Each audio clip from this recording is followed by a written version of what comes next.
All right, so thank you everyone for joining this webinar. So this webinar is focused on threat hunting and digital forensics. So let's first of all go through what is InfoSec train and like what about this webinar. Then we'll discuss the agenda of the webinar and then we'll go through the topics. So InfoSec train is a very renowned brand which is like providing quality security based trainings in the cybersecurity domain. So we have many trusted partners as you can see on the screen.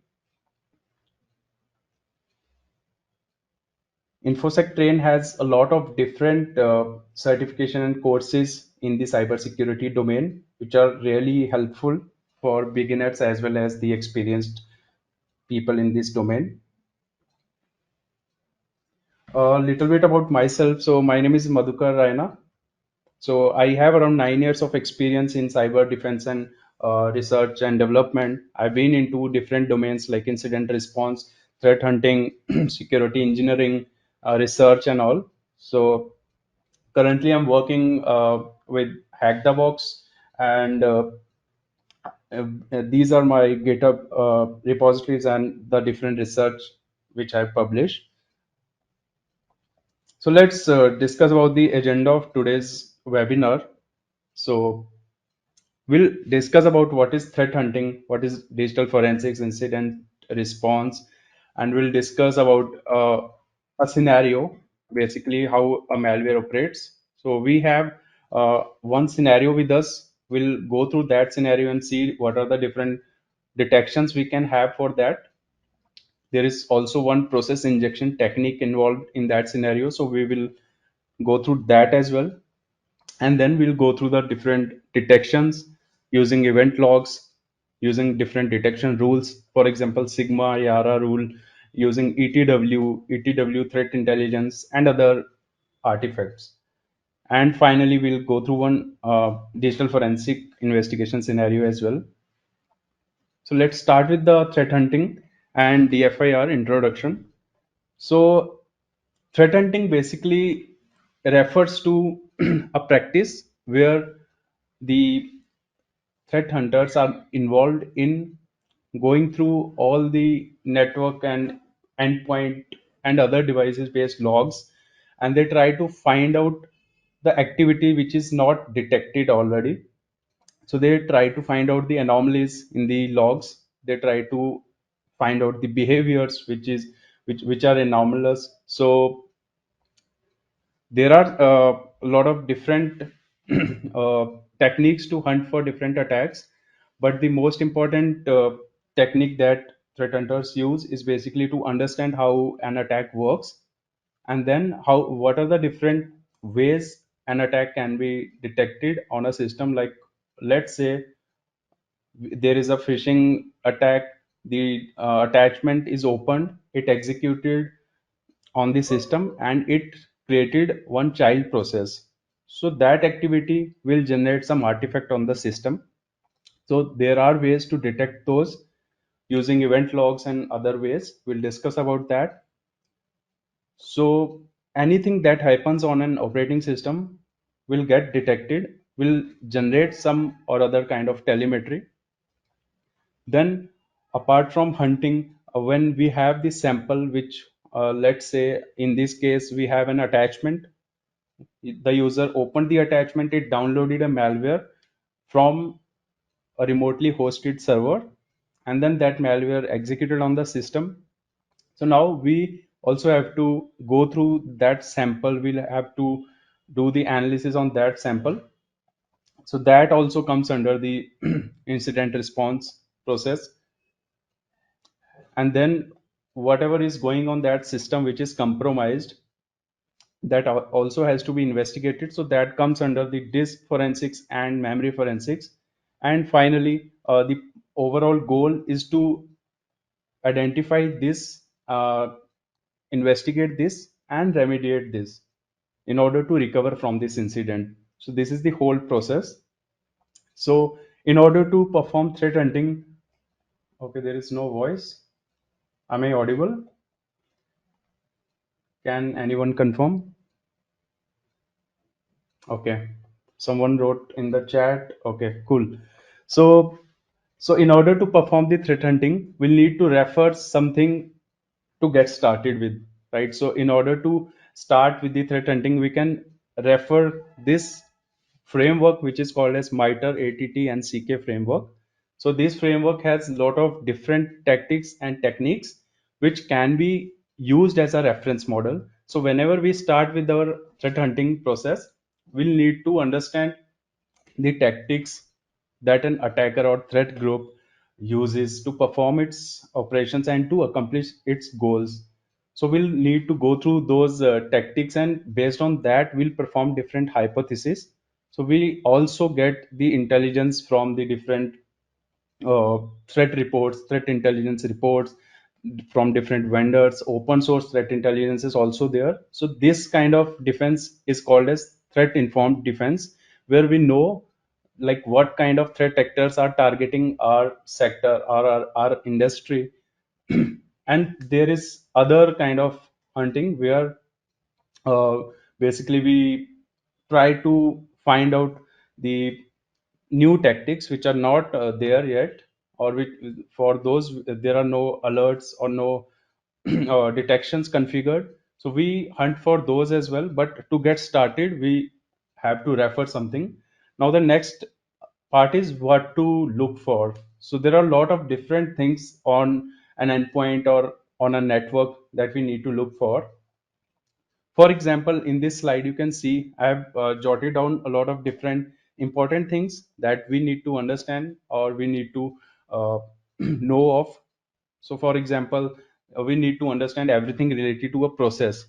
For example, the process creation, process termination, process access. If one process is trying to access a remote process in order to do something, for example, one process which is spawned by Microsoft Office Word is trying to access lsas.exe in order to get the credentials. So that is a suspicious activity. So for that, we'll need to look into the process-based logs. We need to look into file system. We need to look into registry. We need to look into the services, different DLLs loaded by a process, and whether there is a process injection going on or not, or whether a process is trying to create some other object, for example, a thread in a remote process. So these kind of things come under the telemetry, like what we need to hunt. So in order to perform threat hunt, we need to understand all of these terms. Like we need to read and keep ourselves up to date. Now, apart from all of this telemetry, we'll also we uh, enabling all of these PowerShell based logging. This is very important, and this provides a lot of good visibility when we are performing threat hunts. And we have like for example, the attachment that we opened is try to execute one PowerShell script. So if PowerShell script logging is enabled, we'll have the visibility of that. Otherwise, let's say the attacker deletes the file after executing it, so we'll not be having that in normal scenarios. And apart from the script block logging, so script block logging can be enabled using the group policy, whether it's local group policy or on the domain, it can be enabled. So there are three policies. One is for the module logging, which enables the logging of the different PowerShell modules. Then there is PowerShell script block logging, which enables the script logs which are being executed, and then PowerShell transcription. So anything which is inside a PowerShell session is logged inside a file, and that file is saved on a centralized location. Apart from this, we also have audit logging. So this also needs to be enabled when we are looking for more detailed information or more detailed tracking. For example, account logon events, uh, process tracking events, and anything related to Active Directory comes under directory service access, account related events. So all of these are not enabled by default. So we'll need to enable these. So we can enable this using auditpol.exe or using this local security policy. From this console, we can just double click on any of these policies and enable all of these. or whichever are required. So now let's go through one attack path. So this is a simple attack path where a user is getting a phishing email, and that email has an attachment. Now that attachment could be a PDF or Excel or Word or new kind of trends which we see, the ISO attachments or zip attachments. So this could be anything, or even it could have a link which the attacker is trying to convince to click. So now all of this will go to either one of the lol bins, which are the binaries which are already present on the system, and or it can go to a malicious website and download the payload. So either of the cases, the payload is downloaded and it is executed on the system. And once that is done, once the execution is done, it will perform a command and control communication with the attacker controlled server. So this is the attack path which we have. uh, Now let's see. Let's start from the part where we have the uh, attachment. So let's see what happens when once we open an attachment. So let me just go to the. I've renamed the attachment as itrrefunds.doc. So we have few tools which can provide us a lot of details for the attachments. For example, this one is OLE So this is a OLE based tool which can help in investigating the Microsoft Word or Microsoft Excel based or PowerPoint based attachments which have the OLE elements. So this can provide us the details, for example, the macros which are there in a document. So as we can see, we have one macro which basically goes ahead and downloads one file from this server, incometaxgov.online text underscore updates.exe. It downloads it and saves it on the system as svchost.exe, and then using shell it executes this with the cmd. Using powershell it starts this temp path. So temp path has the svc host path which is downloaded from this server. So this is like one execution which is done using macro, and we can see OLEVB also provides us more information that this is suspicious because it has these keywords in the macro code, and it also has one IOC which is this URL. So now let's see once we open this document what happens. So for that I have created one demo. So this is how the document looks like. So it has the logo of income tax department, and it's trying to convince the user to click the enable content button, which I already did. And once I clicked that button, it basically went to a website, the same one which we saw in the macro. So after that, it downloaded the ITR text update.exe file from there. Once we click on enable content, so before doing that, I also opened Fiddler on the left hand side, so that we'll also see what network activity it performs. So I opened Fiddler and I've added some filters for the Microsoft based websites or Mozilla, so that we don't see noise in over here. So let's click on the enable content. So once we click, as you can see, winword.exe went to incometaxgov.online and downloaded text updates.exe. And then again, there is one PowerShell and one other PowerShell execution there. So let's see what happened in more detail. In the response and over in the headers and the response, we can see request and response headers contain that it is trying to request for an executable, and in the response we can see there is one file with the 4D5A MZ header, which means an executable is sent as a response. And using the PowerShell, uh, Mimikatz is also downloaded, which probably will dump the credentials. All right. So now we have the visibility about like what happened once the macro is enabled. We can also view the macros from here, like the whole code without even executing it.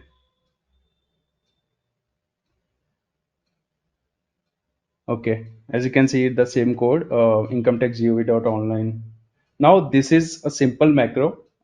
Threat actors try to uh, obfuscate it a lot. So we have solutions for that as well to deobfuscate that using different recipes in CyberChef or using Viper Monkey and different tools or even manually. Sometimes it's highly obfuscated and a lot of different obfuscation layers are there. So that is first step to basically analyze the attachment that we got, right?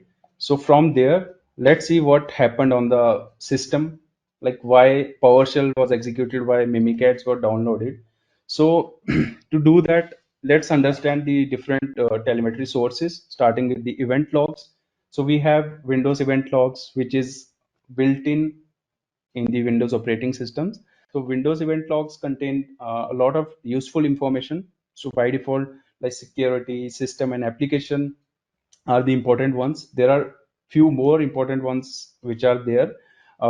Once we enable the auditing and all, there are a lot more event IDs which are generated.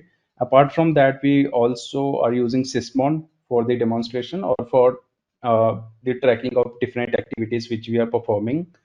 So these are the locations where the event log files are uh, created. We'll use these files to like perform the investigations later. So that's why the locations are very important.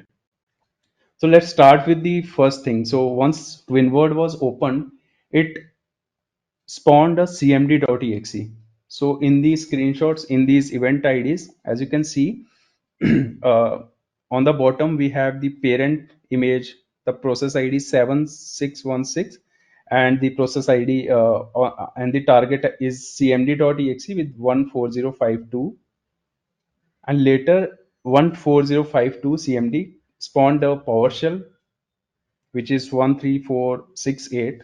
So now this PowerShell, if you see the command line, it is trying to start svchost.exe from temp directory. So this is the same executable which was downloaded by that attachment.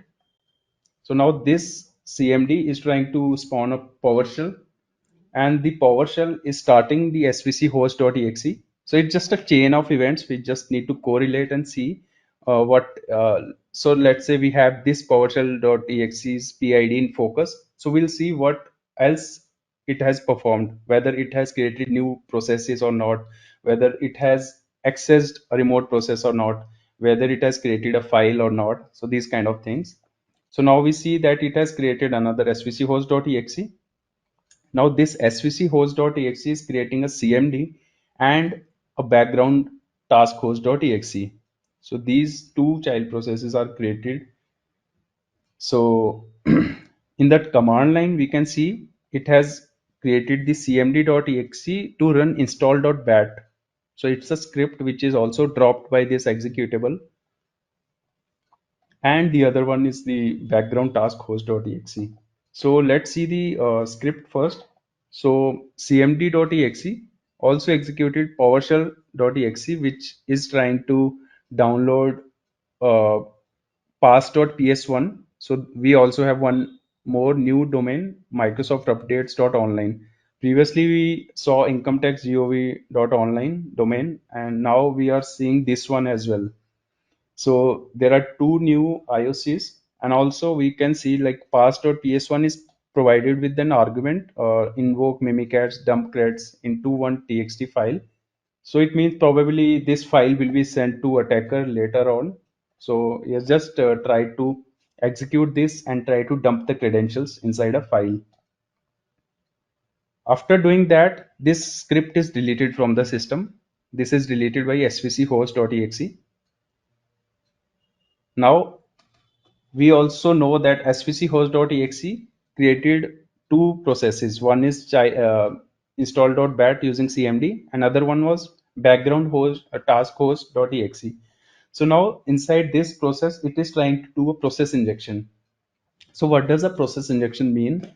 So process injection means one when a process is tries to either create or open a new process, or open an existing process, or tries to create a new process. Either of these situations, once it has access to the remote process or the current process, then it access the process by getting a handle to that process. In windows, when a process has to access a remote process, it has to get a handle to that. In windows, anything, for example, everything is the object. So if, let's say, I have to open a file using notepad, so notepad has to get the handle to that file, read it, or let's say we have to write something, does that, and then it closes the handle once everything is done. In the same way, we are getting the handle of the remote process background task code.exe, and after getting the handle, it allocates a chunk of memory in that process. This is done in order to store the shellcode or a PE, or depending upon the different kind of process injection types that we have. Then it writes the code into that memory location which was allocated, and then it makes sure that the code, shell code or PE, whatever it has written, it executes successfully. This can be done by, for example, using a remote process, a remote thread in that process. So this means, like, for example, we got the handle of this remote process, we wrote some shellcode in that process, and then we created a thread which executes the shellcode which is written in that memory address. So by doing that, it makes sure that the shellcode that was written is executed. Now there could be anything in that shellcode. It could be the code to perform the C2 communication and get more instructions, or to download the next stage, and so on. For example, right now, we know that it creates this process, and then after that it will perform C2 communication. So let's see the artifacts related to that. We can see that svc host.exe created background task host.exe first, and then it accessed this process. So sysmon has event id 10, which which is generated when a process tries to open handle to a remote process. So this is called as process access event. So as we can see in this, the source process is svc host.exe, and the target process is background host task host, background task host.exe. And we also have one very important field over here, which is called as call trace. So this is also very important. It basically means the trace of all the function calls which were performed by that program. Once that program started, it tried to load different DLLs, tried to call different functions from those DLLs. So all of that is logged inside a trace, call trace. So that is on the stack. So Sysmon gets this information and generates it inside this field called trace. So many vendors have started to create detections based on the call trace. Even Elastic has created a lot of good detections based on the call trace. So this is a very important field. The next thing that we see is basically the create remote thread detection.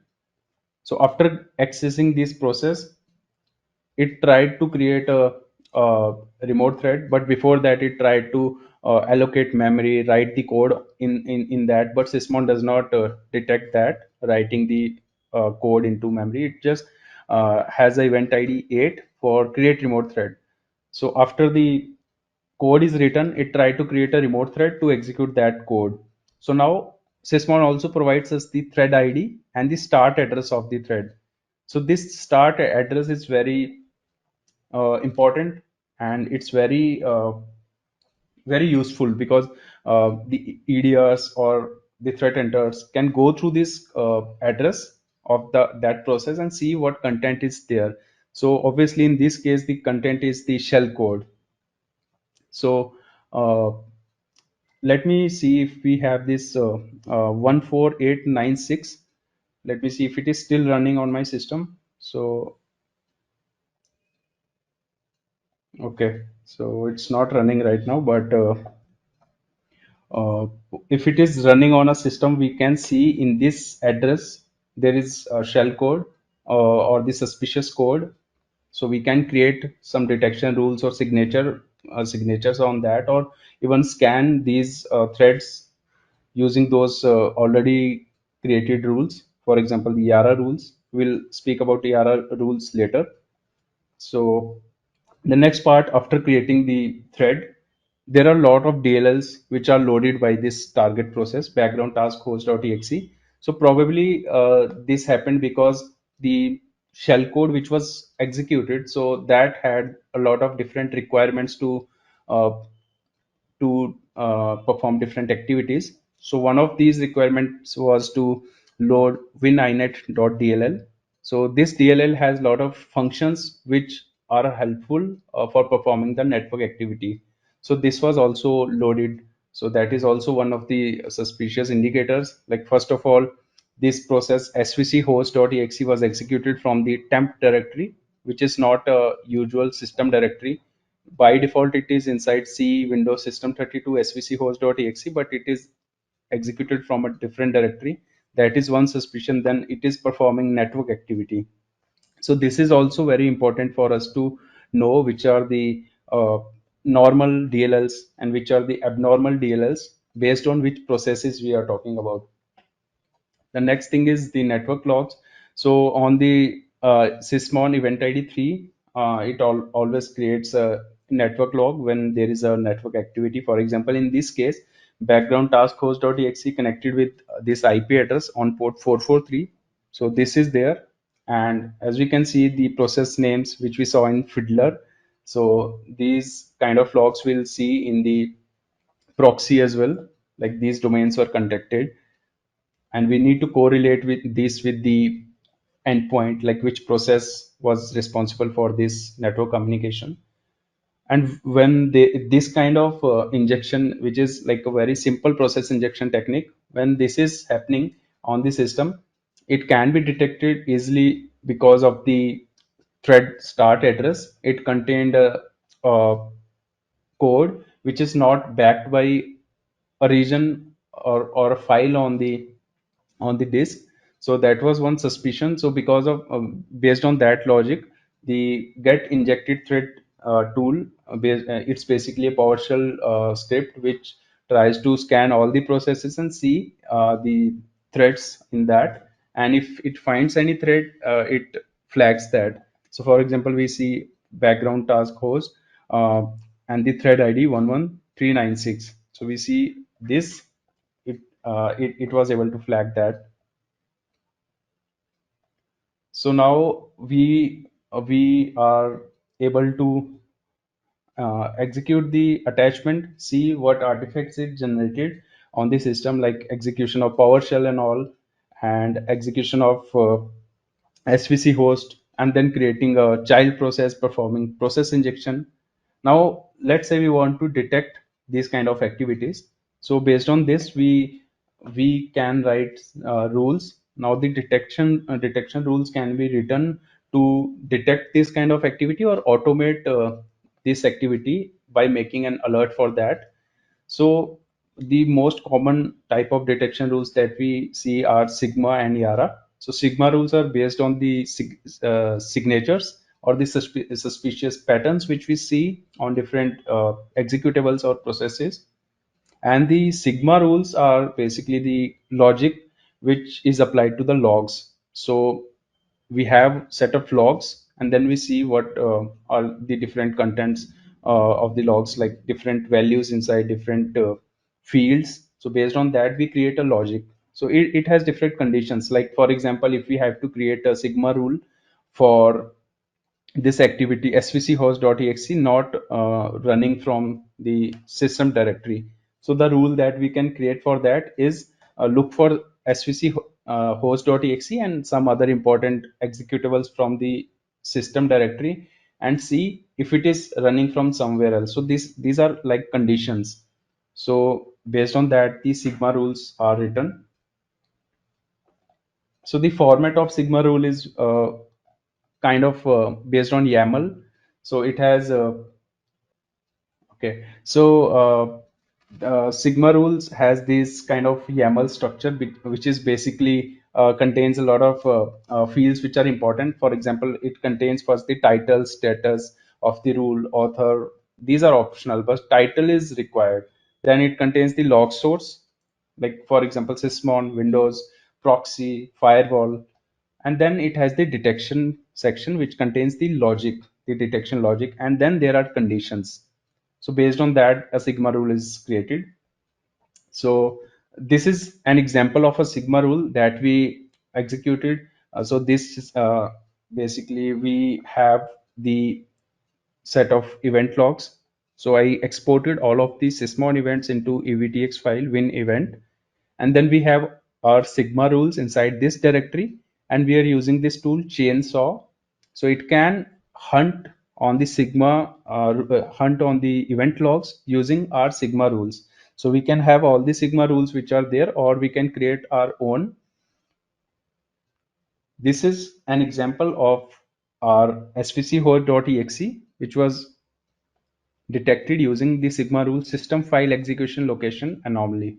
So basically, this rule tried to check whether this svchost.exe is running from the system or not, system directory or not, right? So similarly, we can create a lot of useful Sigma rules, and according to our needs, we can just use chainsaw to hunt on our event logs.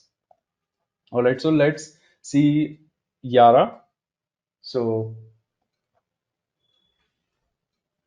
Yara is another open source tool. It is also very useful because it has the capability to scan the memory of the running processes as well as the samples which are there on the screen, which are on the system. So it can scan the samples on the file system as well as in memory to search for different signatures or patterns.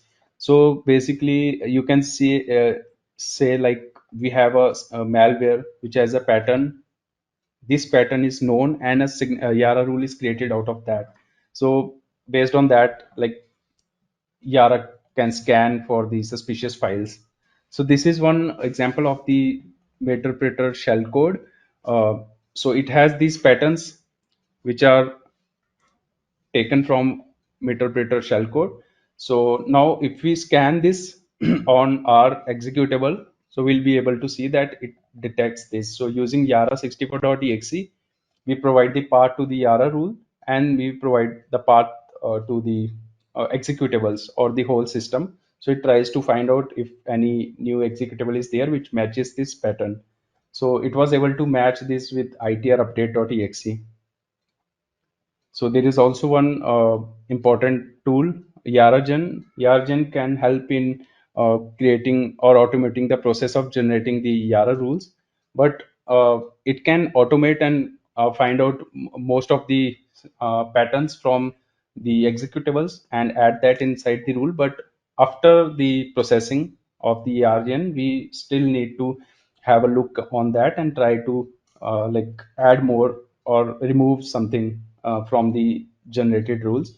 So this is very helpful for the uh, automation of the Yara. The next is ETW. So so the next part that we have is the ETW. So ETW stands for Event Tracing for Windows. So this is also one built-in facility provided by Microsoft. It was already implemented. It was originally built for the debugging for developers so that they could have a detailed telemetry about what activities are performed by their applications. But nowadays, these telemetry is also used by the EDRs and different detection solutions. So what makes up a ETW trace?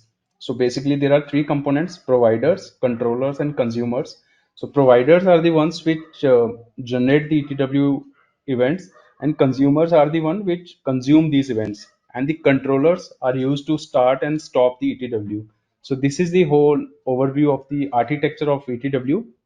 As you can see, a controller tries to start a section, start a session, and then a provider is basically informed like these kind of events are required to be uh, generated. For example, a provider is, let's say, the Windows process.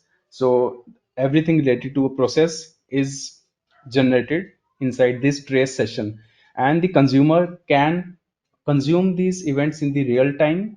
So there are tools, or we can even write our own tool which can consume these events in the real time, or these can be dumped into the ETW trace files or the EVTX files as well. So this is how the ETW works overall.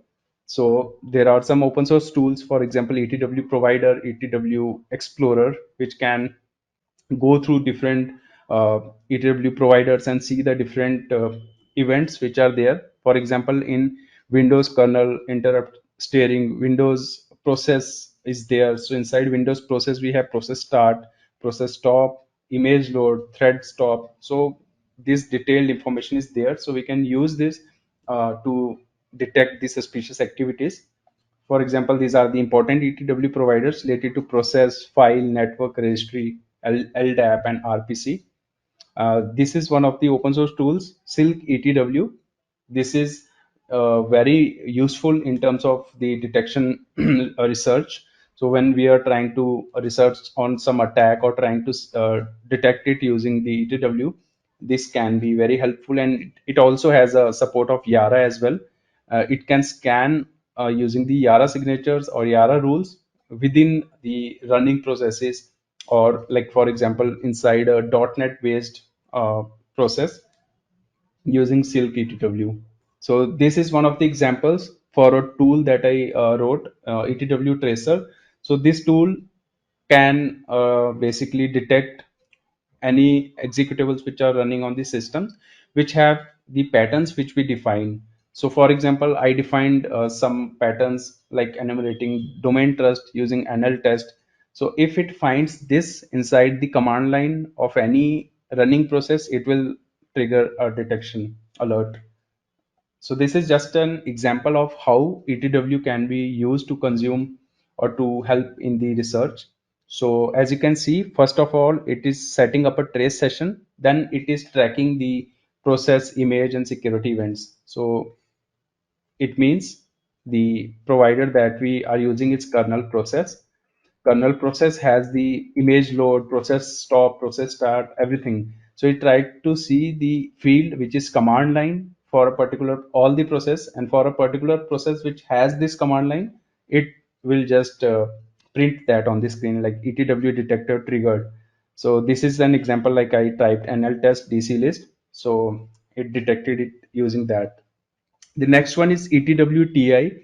This is also very important when we are trying to deal with some detections which are not there in, for example, the sysmon and all.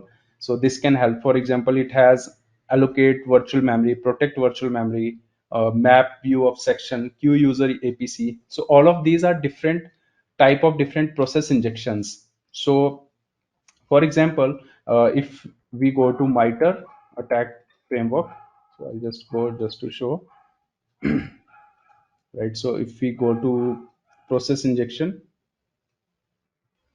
inside process injection, we can see there are like 12 sub techniques, and these sub techniques have APC, asynchronous procedure call, thread local storage, and portable execution, a portable executable injection. So all of these are there. So basically, all of these, most of these require the allocation of the virtual memory, writing over virtual memory, writing on that memory, and Q user APC is also one of the different process injection techniques. So this ETW provider helps in logging these kind of activities. The screenshot on the right side, it shows uh, how a tool CLighter TI is logging all of these in event logs.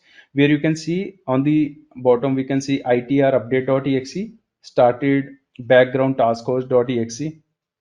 So in the screenshot, we can see that like 6824 target process ID is started by 7092 original process ID, and the provider name is this Microsoft Windows Threat Intelligence kernel threat in task alloc VM. So task alloc VM is for allocation of virtual memory.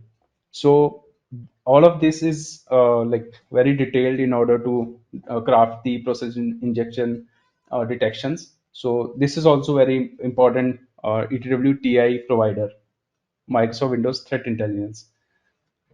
So this was all for now for this webinar in terms of the detections of process injection. So now let's move to the DFIR. So DFIR is a overall process of identifying, investigating, and remediating the incidents. So it has so the first scenario that we had, the analysis of the malicious document, that was also the part of the investigation in the digital forensics. We can say we got the document, we tried to get a lot of metadata, a lot of different uh, analysis on that document. For example, we extracted the VBA code and all, and now we also had, like, for example, the svc host.exe which was downloaded. So we try to analyze that as well. So all of that comes under the investigation part. So in digital forensics, we investigate what caused the incident, and it also involves like the analysis of the full disk or memory file systems or network. And also in the in terms of the remediate, we have the like option to recover from the incident by, for example, restoring the system back to the working state and all. So in terms of the registry forensics, we have a lot of different tools and ways. But before that, before using the tool, I believe that we need to understand different registry locations and different ways how these registry locations are helpful in digital forensics. So in this screenshot, as you can see, I opened a recent docs MRU, and this contains the list of all the documents which was recently opened by the user. So apart from this, there are a lot more different registry based forensic scenarios, but this was one of the examples. Then we have the memory forensics. So memory forensics is very useful when, let's say, you have something running inside the system but you don't have any sample or something which is there on the disk. So everything is running inside the memory, so at that time you need to perform a memory forensic. So for that, we have multiple tools, but this one is very common and very helpful, volatility. So this has different commands like ps list, netscan, malfind. So I have written all of these on this slide so that you can go through here. So these are some commonly used and important commands. So this screenshot, as you can see, this is the screenshot from the ps list command. So it lists down all the processes which are running on the system. So we like how I did that, basically, either you can take a memory dump on a live system, or you can, I had the virtual machine, so I just suspended that virtual machine. So when a virtual machine is suspended on Windows, it creates a VM EM file. So I just copied that file. It is also supported by volatility. So you can basically execute a malware inside a VM, suspend that VM, and then perform investigation what was happening on the memory. You can also run the net scan, which provides all the communication over the network by different processes. We have DLL list as well. So we can provide a particular PID. Like, for example, I provided PID 1512, which belongs to a process which was running ransomware.wannacry. It loaded different DLLs. So this is one of the ransomware investigation screenshot from that. So this was all from the DFIR side. Like, this is like the time is very limited, but we have a lot to discuss about different scenarios and different investigation techniques.